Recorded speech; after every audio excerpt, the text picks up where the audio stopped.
The midwife drops you naked onto cold stone, still wet with blood, and your mother doesn't reach for you. She watches, waits, keeps her hands in her lap like she's seeing someone else's child. Because in Sparta, the first person who holds you isn't your mother. It's a tribal elder with hands like tree roots who turns you over, checks your limbs, presses your spine, and decides if you're worth keeping. You pass. Your lungs are strong, and you cry sharp enough to cut glass. The others grunt. Your father gets permission to raise you. Permission to raise his own daughter. Welcome to Sparta, where even being born is an audition. You're 5 years old, and every girl in Athens is bent over a loom right now, learning to stay quiet and make cloth. You are sprinting barefoot up the Eurotas Valley at dawn, rocks splitting your soles open, lungs burning like someone lit a fire inside your chest. Your trainer, a woman built like a siege wall, doesn't slow down. Your feet will harden, or they'll bleed. She says Sparta doesn't care which. By 7 you wrestle, not play wrestling, real grappling. Throws that slam you into hard earth so hard your vision goes white. Then javelin, then discuss. Your shoulders grow thick, your hands get rough. Your knees collect scars like souvenirs from a war you haven't fought yet. Other Greek men see Spartan girls training half naked and clutch their robes in horror. Your trainer spits at their disgust. Weak mothers make dead soldiers. We don't breed weakness here. Your best friend is Lyra, daughter of a helot overseer.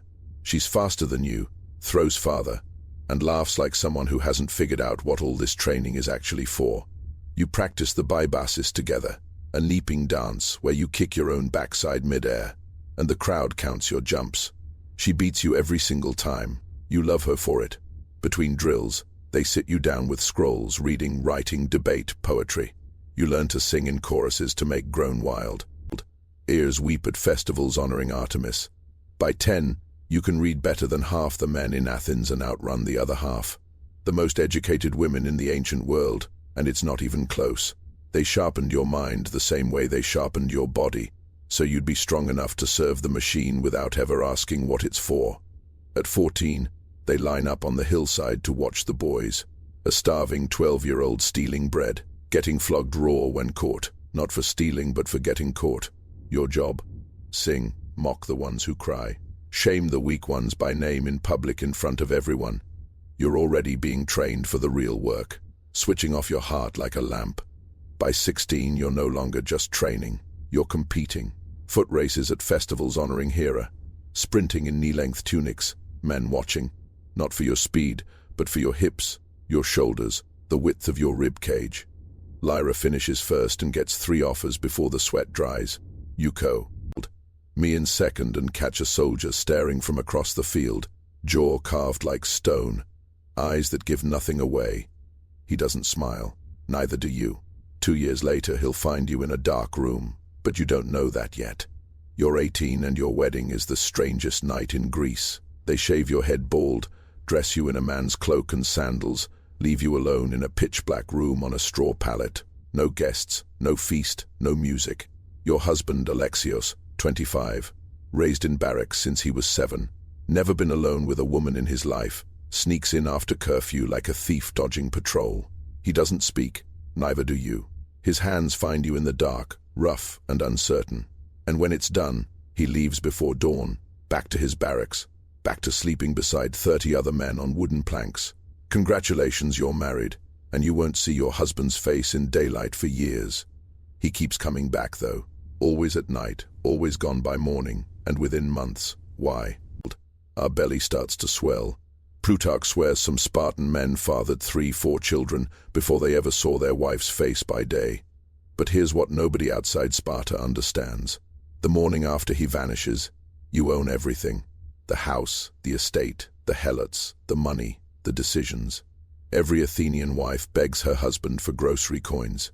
You run an empire in miniature, answering to nobody. Spartan women will eventually own nearly 2/5 of all land in the entire city-state. You're the most powerful woman in the ancient world, and the loneliest. At 19, your first son comes screaming after 16 hours of labor. Fists clenched, face purple with rage. You count fingers, count toes, check every limb from across the room. Everything looks right, but you don't reach for him. You can't, not until the elder does. Your husband carries him to the elders. The same tribal elders who inspected you at birth now inspect your son like livestock at market. Limbs, spine, cry, grip, stroke. NG enough he lives. But something is wrong. They carry him to the foot of Mount Tegitos and leave him in the rocks. Exposure, starvation, wolves, whatever gets there first. You wait at home. Nobody tells you when it's happening. Nobody asks your opinion. You pushed him out of your body. Your job is done. The state decides the rest. He passes this time. But your son doesn't pass unscathed. At 3, a fever tears through Sparta. It takes him for 6 days, shaking, burning, crying out for you in the dark. You hold him, press wet cloths to his forehead, bargain with the gods you're not sure you believe in. He survives, but his left leg never strengthens fully. A slight drag in his step. You catch the neighbors noticing. You catch yourself wondering if the others would have kept him had they seen this. You never stop wondering. Your daughter passes too. You name her Agatha, the good one. Your 3rd pregnancy ends in a boy who doesn't scream loud enough. Your husband comes home empty, armed, and says nothing. You say nothing. A Spartan mother who weeps for a rejected child is weaker than the child itself. That's the rule. You don't break rules here. Rules break you. Lyra isn't so lucky with silence. She loses her first and only son to the inspection. You find her down by the river just sitting, staring at the water like she's trying to dissolve into it. Within the year, she's dead. Hemorrhage during the 2nd pregnancy. Her body's last attempt to give Sparta what it demanded. They carve her name on a tombstone. Lyra died in childbirth. In Sparta, that's the same honor they give soldiers who fall in battle. 2 categories of people worth remembering. Men who die killing, women who die creating. Everyone else gets an unmarked grave in silence. Your son turns 7. You've known this day was coming since before he was born. Every bedtime story, every morning walk, every night you let him curl against your ribs and fall asleep listening to your heartbeat. All of it was borrowed time, and the debt collector just arrived. The state comes at dawn. Your son doesn't understand. He reaches for you, fingers hooking into your peplos, pulling, and every muscle in your body screams, "Grab him! Run! Fight!" You can throw a javelin 60 feet. You can wrestle men to the ground. You could kill half the people in this room before they touched him. Instead, you peel his fingers off your dress, straighten his cloak, and say, "Make Sparta proud." He disappears into the Agoge barracks. 1 cloak per year, no shoes. Sleeping on reeds, he cuts himself from the riverbank. They'll underfeed him on purpose. Steal or starve, your choice. But get caught and they'll flog you bloody.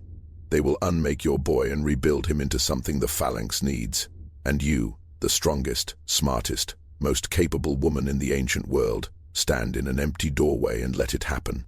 Because that's the job, not bearing soldiers but letting them go. Your daughter, Agatha, stays, translated. Ain't the way you did. Better at the javelin already. She has your arms and Lyra's laugh. And every time you hear it, something inside you cracks along an old fault line. You're 39 when your son comes home. A soldier 20 years old, shoulders like a yoke beam, and he barely looks at you. That drag in his left leg gone, trained out of him, beaten out or buried so deep nobody sees it anymore. The Agoge worked. You worked. Everyone's investment paid off. War comes. It always does. Persians, Athenians, Thebans. Someone always wants what Sparta has, or Sparta wants what someone has. Your son marches out with his sisisha, crimson cloak sharp against morning dust, bronze greaves catching the sun. You hand him his shield, 15 pounds of oak and bronze, wide as a door frame. You know what you're supposed to say. Every Spartan mother says it. The words have been handed down like a weapon forged from grief. Come back with it, or on it. Win or die. Drop your shield and run, and you're no son of mine. It's the most famous thing a mother has ever said in the history of the world, and it's a death sentence wrapped in 6 words. He doesn't come back. His lifeless body does. They carry him home on that shield exactly like you asked.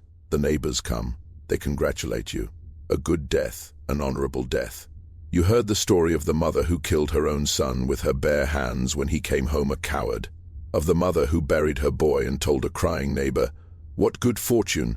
I bore him so that he might die for Sparta, and this is what has happened."